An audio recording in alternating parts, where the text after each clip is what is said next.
বন্ধু, আমাদের মতো বেকারদের থেকে যদি সরকার ট্যাক্স নিত তাহলে কতই না ভালো হতো। আরে বন্ধু, তুই পাগল নাকি? বেকাররা ট্যাক্স দিবে? বেকাররা টাকা পাবে কই? আরে বন্ধু, এইটাই তো পয়েন্ট। আরে মানে, বুঝলাম না তো। ট্যাক্স দিতে গেলে আগে ইনকাম লাগবে, ইনকাম করতে হলে আগে চাকরি লাগবে। সরকার চাকরি দিতে বাধ্য। ও আচ্ছা বন্ধু, তুই সরকারের ফাঁদে ফেলাইতে চাস, কিন্তু চাকরি না দিলে তাহলে আর কি, ট্যাক্সও পাবে না। দোস্ত, তোর মাথায় কিন্তু মাঝে মাঝে ভালো আইডিয়া আসে। মাঝে মাঝে কেন, সব সময় আসে। তাই তো গত সপ্তাহে ফেসবুকে পোস্ট করছিলি কেন, যে বেকারদের বিয়ে করাই দেওয়া হোক?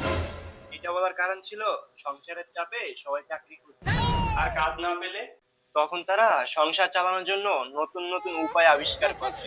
দোস্ত, এই দেশের অর্থমন্ত্রী তোর হওয়া উচিত ছিল। আরে না, আমি হলে দেশ এক মাসেই উন্নতি হয়ে যাবে। আচ্ছা বন্ধু, তোর জীবনে সব থেকে বড় অর্জন কি?